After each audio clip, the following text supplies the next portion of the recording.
everyone, and welcome back to another absurd Heroine video. So last night we had our Strixhaven deck building stream, and I just wanted to make a video showing all of the decks that I built yesterday. I'm probably going to build more today because this video should come out the day before the release. So I'll be streaming the release when it does eventually happen, which is probably going to be later in the day Eastern Standard Time.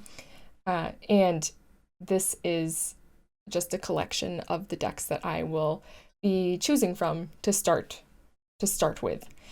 They're all very cool. I am very excited for each one, so let's get into it. This one was the first one I made because it is built around Elemental Expressionist. I saw this card and I thought it was super duper fun. So Elemental Expressionist is Magecraft. When you cast or copy an instant or sorcery spell, choose target creature you control until end of turn. It gains.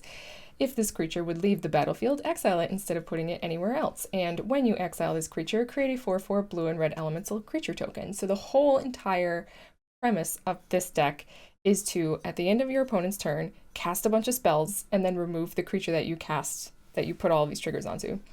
And then you get like a 4/4 army. I don't know how good that's going to be, but we're going to make it, and we're going to try and make the biggest army that we possibly can and then get in.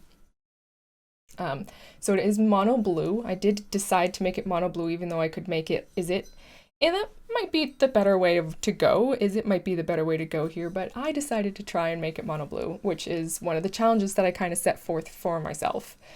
So what else do we bring in here? A lot of the cards in here are just plain old cantrips. I'm not 100% sure how Aether Hub like sorts these. So I'm just gonna go left to right, and then down. So we have Chilling Trap, which is basically a cantrip when a wizard is in play, and this Elemental Expressionist is a orc wizard. Target creature gets -4/-0 until end of turn. If you control a wizard, draw a card. So that's what a lot of this stuff's gonna be. Oh man, Aether Hub. They put this one in. I don't even know what language that is. So this is multiple choice. It does a number of things. If X is 1, then you scry 1, draw 1. If X is 2, then you return a creature that an opponent controls to their hand or something like that. If it's 3, then create a 4/4 elemental creature. And if X is 4 or more, then we do all of the above, basically. And I just thought it's a sorcery. It is a sorcery, so I'm not quite sure if this will make the final cut of the deck, but I liked this card and I thought it was interesting, so that's why it is in here. Then we have Opts, then we have Shell Shield as protection for our Elemental Expressionist. Wall of Runes is just a good blocker, and it's something that you can target with all of your Elemental Expressionist triggers, then remove it from the battlefield so that you don't have to worry about removing your Elemental Expressionist. You can do it again another turn. Then we have Depart the Realm, which is another bounce spell, so this is the first of the bounce spells. So we have a couple of bounce spells, and this is how we remove the creature from the battlefield. Then we have Mystic Reflection. So, I mean, this card's just amazing, right? So if they have like a bunch of Troll Kings on the field and you're gonna go off and do all of your Elemental Expressionist shenanigans, you can Mystic Reflection to have them all become Troll Kings if you really want. And in that case, you could do it. You don't even have to wait until, if they have a hasty creature like Troll King. I think Troll King has haste, doesn't it? I'm not 100% sure. But if they have like a big fat hasty creature, then you can copy that big fat hasty creature and just get in. Like if they have a Clackbridge Troll or something like that, then you can just like make a bunch of Clackbridge Trolls. I mean, there's shenanigans to be had for sure with Mystic Reflection. Then Divide by 0. This is a way of just getting return target spell or permanent with mana value 1 or greater to its owner's hands. This is just getting anything from the graveyard that we need to, and then learning. So it's kind of like drawing 2, kind of. It was specifically drawing 2. Then we have Archmage Emeritus, and this guy is amazing. Whenever you cast or copy an instant or sorcery spell, draw a card. So this is just gas, right? So makes all of our spells cantrips, and I think that that's very, very powerful. You just cast, draw, cast, draw, cast, draw, cast, draw, and then do your Elemental Expressionist shenanigans. Behold the Multiverse, and this is just another really good draw. You know, scry 2, draw 2 for 2. You know, it's pretty strong. Then of course we have our Expressionist, and then I slipped in Magic Mirror here because I honestly think this might be good in this deck. We'll see. Like I haven't tested any of this stuff. I have only just built them. So we need to test them all. But these are just the decks that I have found to be the most exciting for Strixhaven. All right, so this spell costs 1 less for each instant and sorcery card in your graveyard, which is going to be a significant amount of instants or sorceries. And then you have no maximum hand size, which is not a big deal, but at the beginning of your upkeep, put a knowledge counter on Magic Mirror, and then draw a card for each knowledge counter on Magic Mirror. So this is just more gas for later in the game, which is why there's only 2 of them in here. And I don't even know if this belongs in here. We'll have to see, but I think it might. I think it might belong in here, and it might be fun. So, and then we have a bunch of snowlands, of course, because that's the way that things are. I thought that I had some cards in the sideboard for learning, but obviously you want to put some cards in the sideboard for learning because we do have divide by 0. Some lesson cards, I mean. Okay, so that is my Elemental Expressionist deck. Very excited for that one. Very excited for that one. Okay, so next we have Vanilla Fractal Tribal. Only yours for only $442. Goodness gracious, some of these cards. All right, so this one is just, this was the last one that we made. This is the last one that we made last night, so I'm not as excited. The Expressionist was the one I was most excited for, and this is probably the one that I am the least excited for, but still excited for because I think it's funny. So this is Fractal Tribal, as you might have gathered, but it's also vanilla tribal. So let's go over some of the stuff that we have in here. So fractals, if you don't know, let's see, what's a good fractal example?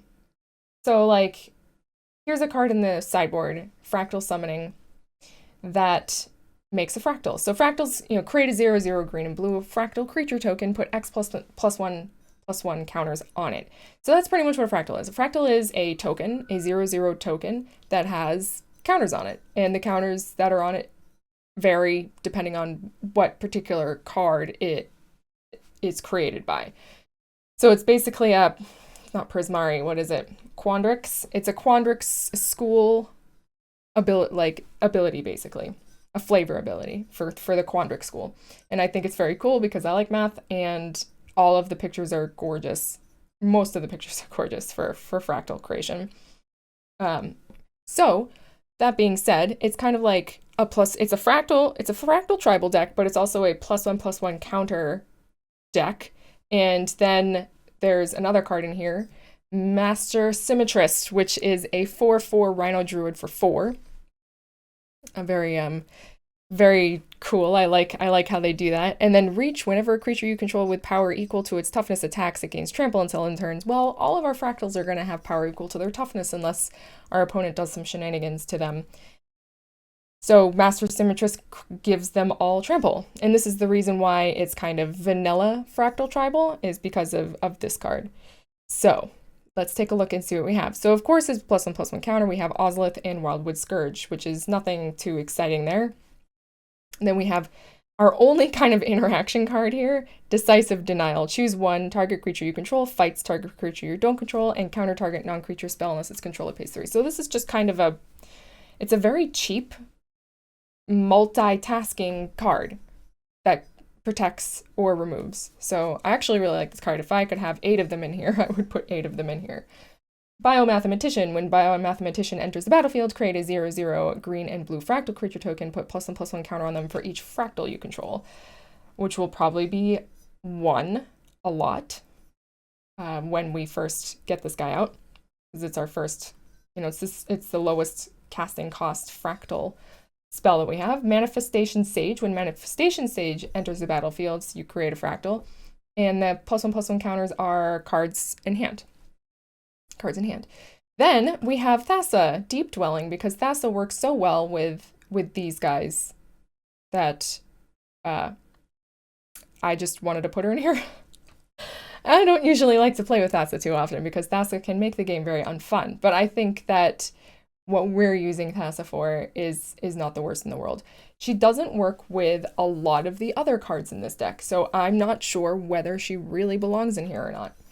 I think she does. I'm pretty sure she does, because this is Exile up to 1, yeah. So you don't have to do it. So say you have a Wildwood Scourge on the battlefield with like a bunch of +1/+1 counters, and you don't have your Ozolith out, like obviously you don't want to bounce your Wildwood Scourge. So you don't have to, which is nice. Then we have Tanzanir Quandrix, and this is the Elder Dragon for the Quandrix school. So Flying Trample, when Tanzanir Quandrix enters the battlefield, double the number of +1/+1 counters on target creature you control, which is hopefully a lot at that point. And when it attacks, you may have the base power and toughness of other creatures you control become equal to Tanazir Quandrix's power and toughness until the end of turn. So this means that all of our fractals get +4/+4, basically, because all of their power and toughness is 0/0.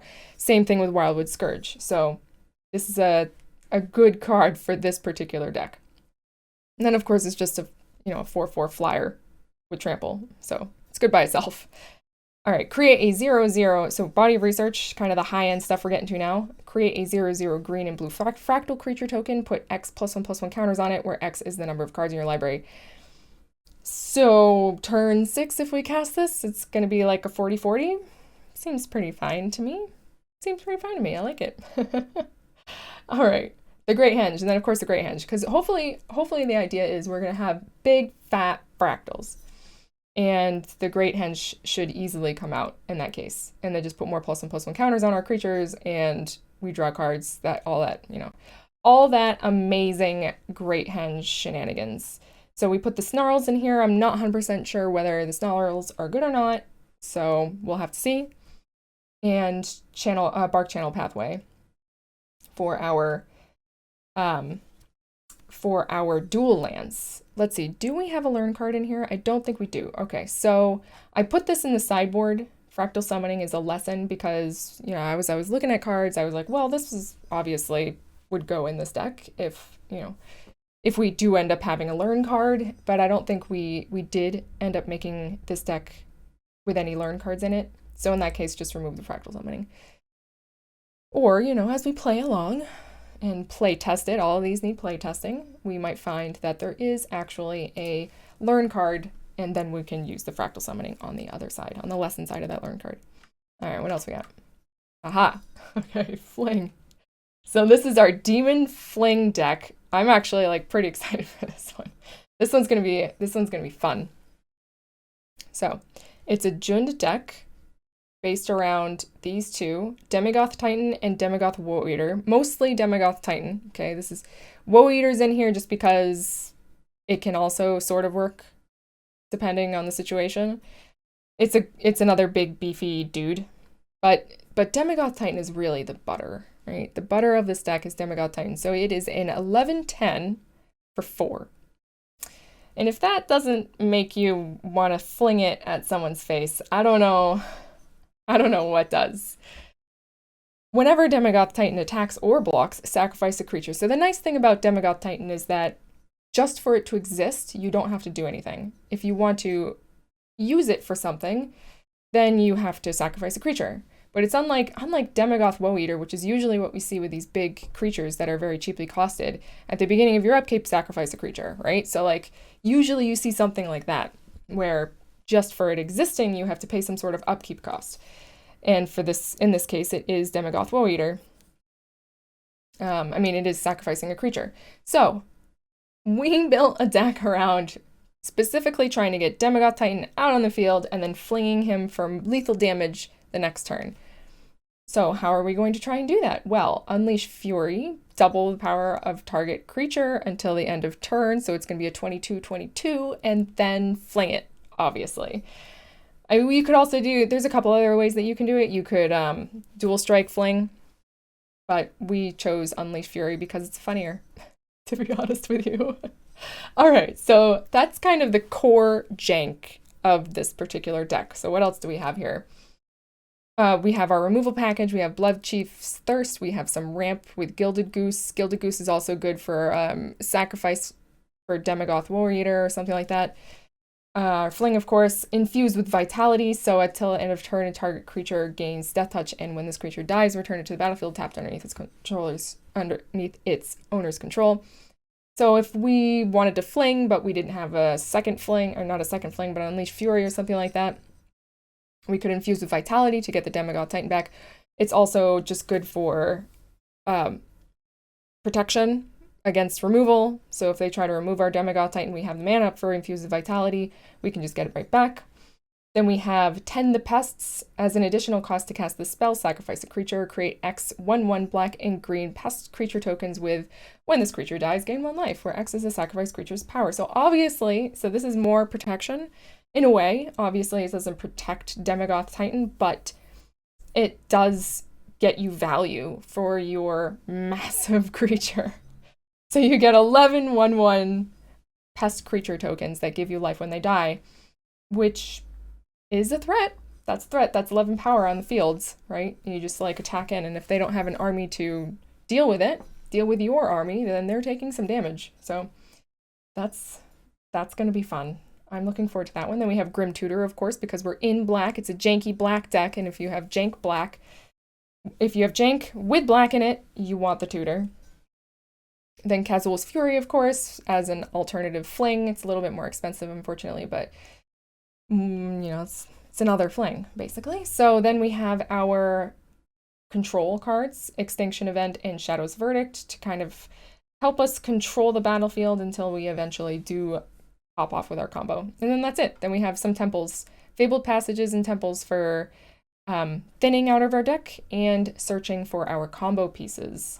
And that's the Demon Fling deck. I'm actually like super excited for this one too. I mean, I'm excited for all of them. New set releases are always super fun. Okay, so that's the demon deck. Flinging the demon deck. Then, of course, I have to make a stadium deck. I love alternative win conditions, and this is Strixhaven's alternative win condition. So add colorless. It's a artifact for 3. Tap to add a colorless. Put a point counter on Strixhaven. I actually think I can make this a bit bigger. Oh, nice. Put a point counter on Strixhaven Stadium. Whenever a creature deals combat damage to you, remove a point counter from Strixhaven Stadium. Whenever a creature you control deals combat damage to an opponent, put a point counter on Strixhaven Stadium. Then if it has 10 or more point counters on it, remove all of them, and that player loses the game. So the point of this one is to just create a bunch of little dudes and get in. Little dudes with evasion or ways of just getting right in there. So what do we have here? The two kind of engines or main parts of the deck are Improbable Alliance and Clarion Spirit. We actually only have 2 Clarion Spirits in here because it's mostly an Improbable Alliance deck. So Improbable Alliance is whenever you draw your second card each turn, create a 1/1 blue fairy creature token with flying. So it's just make a bunch of little dudes and get in, and then put points on your Strixhaven Stadium until you get 10.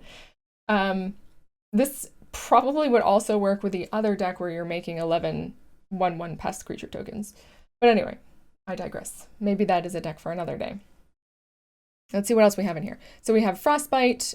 We have just a bunch of small spells of Frostbite, Chop Down / Giant Killer. Ginger Brute. Ginger Brute is unblockable, so it can get in there. Opt.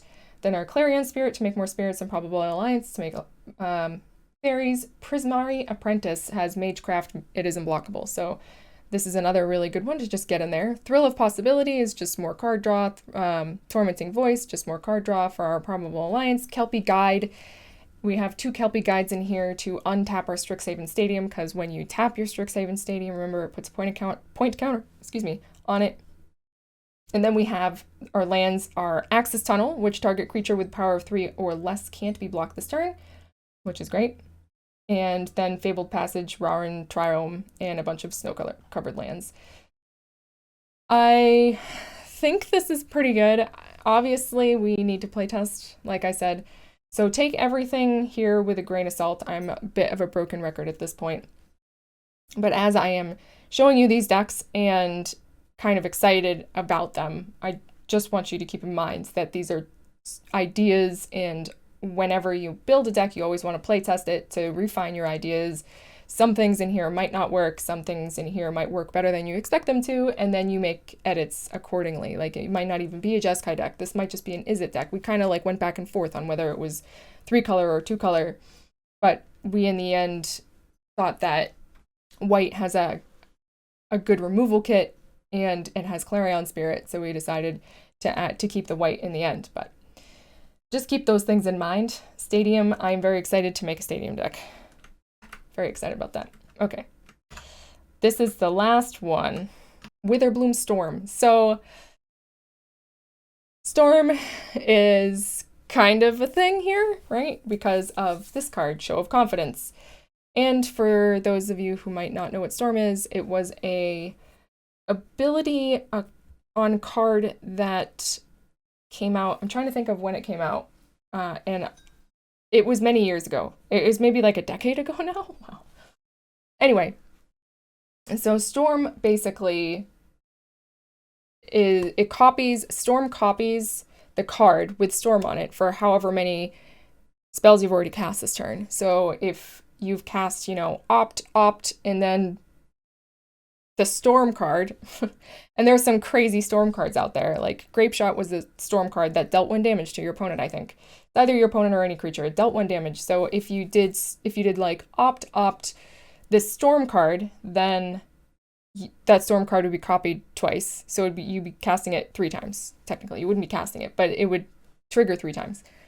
So that's what Show of Confidence does. Whenever you cast this spell, copy it for each other instant or sorcery spell you've cast this turn, and you may choose new targets for those copies. Put a +1/+1 counter on target creature, it gains vigilance until end of turn. So it's Storm without them actually printing the word Storm on it. So how are we going to take advantage of this? Well, there's a Magecraft card that takes advantage of Storm in a way that Storm used to take advantage of Storm. Storm decks, old-fashioned Storm decks used to take advantage of Storm. And that card is Witherbloom Apprentice. So Magecraft, whenever you cast or copy an instant or sorcery spell, each opponent loses 1 life and you gain 1 life. So the idea behind here, it's pretty obvious, but the idea is we cast a ton of spells, low costing spells, and then we Show of Confidence and make a bunch of copies, and then we ping our opponent for a large amount. So let's see what else we have in here. We have, let's take a look at the creature. Let's see, it's just one other creature that we have in here. Yes. So Dinah Soul Steeper is kind of in here to help that along a bit. Whenever you gain life, an opponent loses life. So Witherbloom Apprentices, you drain 1 life, basically. They lose a life, you gain a life, and then Dinah makes them lose another life because you gain a life. So this can ping twice for each spell that you cast. So you only have to cast 10 spells, or actually it would be 6 spells. If they're at 20 and you have both these creatures out, you would need to cast 6 spells, with the last spell being Show of Confidence. Although I suppose if you had multiple Show of Confidences, then that doesn't have to be the case. But anyway, let's take a look and see what the spells are that we have. We have Crash Through, which is just our green cantrip. Target creature gains trample until end of turn, draw a card. That's the part that we care about, the drawing a card. Cling to Dust, the other part that we care about, drawing a card. Exile target card from a graveyard. If it was a creature card, you gain 3 life. Otherwise, draw a card. Ranger's Guile, and this is for protection for our combo pieces. Snakeskin Veil, more protection for our combo pieces. Very, very cheap protection for our combo pieces. Infused with Vitality, so this is more protection for our combo pieces. Revitalize, just more card draw and gaining life. Then Mythos of Nethroi, Poison the Cup, Mortality Spear is our removal package. And Mortality Spear, if you haven't seen this one yet, is actually really good. This spell costs 2 less to cast if you gained life this turn, destroy target non-land permanent. So in this deck, we should be gaining life a fair amount, and that makes Mortality Spear just a green and a black, which is really strong. Pretty insane. Then we just have a bunch of snow-covered plains and swamps. And we should probably put, I think at this stage of the game when we made this deck, we forgot about the those reveal lands, so we didn't put any in here. We'll probably put some reveal lands in here. And then we have, this is actually a Luros deck, so you can put Luros in here, which is super awesome to get back Dinah and Witherbloom Apprentice to just keep on going with your combo. So I'm pretty excited about this one. I definitely think it needs some revising, but with what I'm not 100% sure, probably the spells that you're casting, which ones you want. We probably don't need so many Snakeskin Veils and so many Ranger's Guiles and so many Infused with Vitality. We have a lot of protection for our creatures, for our combo pieces, which is normal. You know, you want to protect, you know, it's the major part of the deck. It's the part that makes the deck fun, but it is, you know, a Luros deck on top of that. So we have maybe an overwhelming amount of protection for them. Not quite sure. Anyway, as always, needs playtesting, will playtest, but I think that this or a deck similar to this is probably worthy of the meta right now. Not right now, when Strixhaven comes out tomorrow. So that's everything. Those are the 5 decks that we built last night. I have a whole entire list of decks that I am excited about building, which is cool. I did not have so many ideas when Kaldheim came out. So I am very excited for Strixhaven. It's got a lot of very cool, interesting interactions. If you want to watch me play these decks and have fun with them, I will be recording them as I stream them. But if you want to get in there first, if you don't want to wait for a video to come out on YouTube, then come join the stream on Thursday, probably afternoon, Eastern Standard Time. I will keep my eye on when the client will be available that day. I already informed my office that I'll probably be taking a half day that day. I'm working from home, so it's not that big of a deal anyway.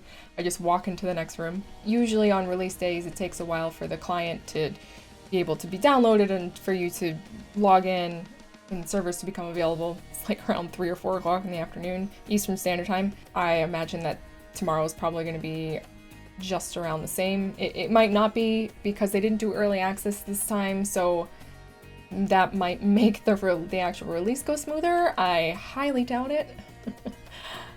But I would be pleasantly surprised. I am going to keep my eye on it, and if you want to be alerted, then you can follow me on my Twitch or join the Discord. I do have alerts, so you can sign up for stream feed alerts and you can sign up for video feed alerts, depending on what you like to consume. I look forward to making these, and I hope you also look forward to watching me play them. So until tomorrow, good luck in all your games. Ciao.